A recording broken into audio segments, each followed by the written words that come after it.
In today's video, I'm going to teach you how to create a Shopify store. Setting up your online store is an exciting journey, and Shopify is a fantastic platform to help you bring your business ideas to life. We'll walk through each step, making sure you're comfortable and informed at every point.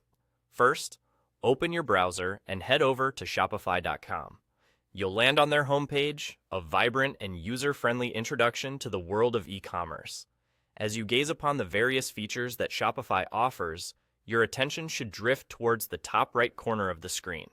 Here, you'll find the Start for Free button. Give it a click, and you'll begin your adventure in creating your very own store. Once you've clicked, you'll be met with a decision point. How would you like to sign up? Shopify provides you with a few convenient options. You can enter your email address and go down the more traditional sign-up route, but there are also modern alternatives. You might prefer to sign up using Google, Apple, or even Facebook. Any of these methods will work seamlessly. So, go ahead and choose the method that best suits your needs and makes you comfortable. After you've navigated through the sign-up process, you'll find you're on the threshold of something exciting: a free 3-day trial. This period is a wonderful opportunity to explore the plethora of features Shopify offers without any financial commitment. Dive into customizing your store, adding products, exploring themes, or perhaps even starting to create some marketing campaigns.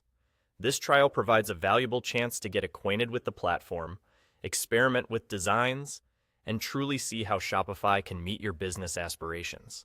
Don't worry about making mistakes. This is your time to learn. It's worth noting that after the 3-day trial period, you'll need to select a plan that suits the scale and needs of your business. Shopify offers a range of plans, each designed to support different types and sizes of e-commerce endeavors. Take this time during the trial to assess your requirements and think about what features or support you might require going forward. You can choose a plan that aligns with your vision and business goals. And with that, you're all set to embark on your Shopify journey. This was a brief walkthrough of the initial steps you need to take to create a Shopify store. By now, you've seen how simple it can be to start and how Shopify's features can enrich your business journey. So, whether you're crafting handmade goods, selling digital products, or offering a service, Shopify is right there with you to streamline the process. I hope you find this guide helpful as you begin building your successful online store. Thanks for watching, and happy selling!